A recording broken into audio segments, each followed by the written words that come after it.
Hi hello అందరికీ welcome to Nihan universe. ఈ వీడియోలో నేను డ్రై ఫ్రూట్ లడ్డు రెసిపీ చూపించబోతున్నాను. ఇది చాలా అంటే చాలా హెల్తీ రెసిపీ పిల్లలకి. దీంట్లో షుగర్ కానీ బెల్లం కానీ వేరే స్వీట్నర్స్ యూజ్ చేయట్లేదు. చాలా హెల్తీ వేలో చేస్తున్నాను. సో దీనికి కావాల్సినవి ఫస్ట్ 1/4 కప్ క్యాష్యూ తీసుకున్నాను. అలాగే పావు కప్పు వాల్నట్స్ అండ్ 1/4 కప్పు బాదం. అన్నీ 1/4 కప్లో తీసుకున్నాను. సో మీకు క్వాంటిటీకి తగ్గట్టు చేసుకోండి. అలాగే పల్లీలు, ఇంకా పిస్తా, సన్ఫ్లవర్ సీడ్స్, ఇలా మీ దగ్గర ఏ డ్రై ఫ్రూట్స్ ఉంటే అవి చేసుకోండి. మీ దగ్గర మఖానా ఉన్న యూస్ చేసుకోవచ్చు. ఫస్ట్ ఒక కడాయి పెట్టుకొని దాంట్లో నేను పల్లీలని డ్రై రోస్ట్ చేసుకుంటున్నాను.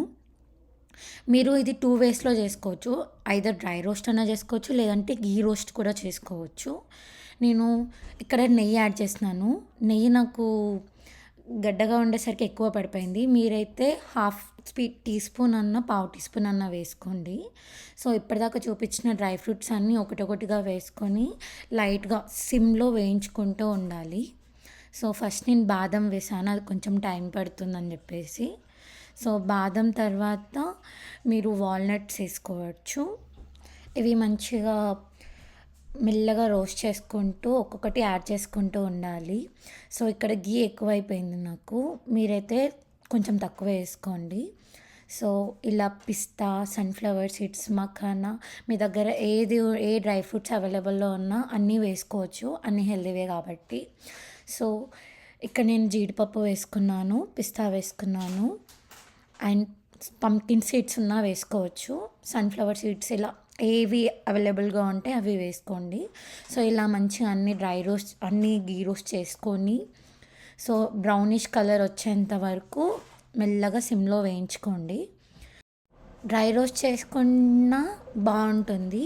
సో గీ రోస్ట్ ఎందుకు అంటే గీ కూడా హెల్తీయే కాబట్టి దాంట్లో రోస్ట్ చేస్తే కొంచెం టేస్ట్ కమ్మగా వస్తుంది. సో కాకపోతే ఇక్కడ నెయ్యి ఎక్కువైంది నాకు, సో కొంచెం లిక్విడ్ వచ్చింది. సో మీరైతే కొంచెం నెయ్యి తక్కువ వేసుకొని చేసుకోండి. సో వన్స్ అన్నీ రోస్ట్ చేసుకున్నాక ఒక ప్లేట్లో చల్లారబెట్టుకోవాలి. సో ఇక్కడ నేను డేట్స్ వేయించుకుంటున్నాను. సో మళ్ళీ కొంచెం నెయ్యి తీసుకొని దాంట్లో మీకు స్వీట్నెస్కి సరిపడా డేట్స్ వేసుకోండి. సో ఇక్కడ షుగర్ బదులు నేను డేట్స్ వేసుకుంటున్నాను. నేను ఇక్కడ ఆల్మోస్ట్ ఒక 9-10 డేట్స్ వరకు తీసుకున్నాను. మీకు ఒకవేళ సరిపోకపోతే ఎక్కువైనా తీసుకోవచ్చు.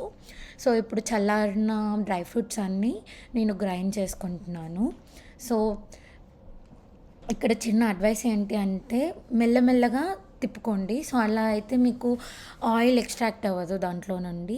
ఇక్కడ నేను డ్రై ఫ్రూట్స్ తర్వాత వేయించుకున్న డేట్స్ కూడా పేస్ట్ చేస్తున్నాను. సో ఇప్పుడు ఇవి వన్స్ అన్నీ గ్రైండ్ అయ్యాక మళ్ళీ 2 కలిపి మళ్ళీ పేస్ట్ చేసుకోవాలి. ఇక్కడ నేను డ్రై ఫ్రూట్స్ ఇంకా డేట్స్ పేస్ట్ 2 కలిపి మళ్ళీ గ్రైండ్ చేసుకుంటున్నాను. ఇక్కడ మీరు ఈ డ్రై ఫ్రూట్ పౌడర్ని మీరు వేరే వాటికి కూడా యూస్ చేసుకోవచ్చు. లైక్ కుల్ఫీస్లో కానీ లేదంటే పాలల్లో వేసుకోవచ్చు ప్రొద్దున్నే, అలా డిఫరెంట్గా యూజ్ చేసుకోవచ్చు. ఇక్కడ లైట్గా చేతిలోకి గీ అప్లై చేసుకొని వాటినన్నిటిని లడ్డూస్లా చేసుకోవడమే. సో నెయ్యి కొంచెం తక్కువే పెట్టుకోండి, అలా అయితే కొంచెం డ్రైగా వస్తాయి లడ్డూలు.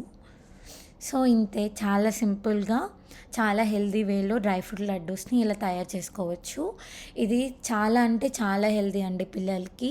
సో మీకు ఏ గిల్ట్ లేకుండా మీరు పిల్లలకి హ్యాపీగా ఇవ్వచ్చు, ఇది ఏమి హెసిటేషన్ లేకుండా. ఇదైతే నిహాన్కి చాలా ఇష్టం ఈ లడ్డూస్. సో వేరే బయట లడ్డూస్ కన్నా ఈ లడ్డూస్ని హెల్దీగా ఎంజాయ్ చేస్తారు వాళ్ళు. మీరు కూడా హ్యాపీగా ఇచ్చేయచ్చు.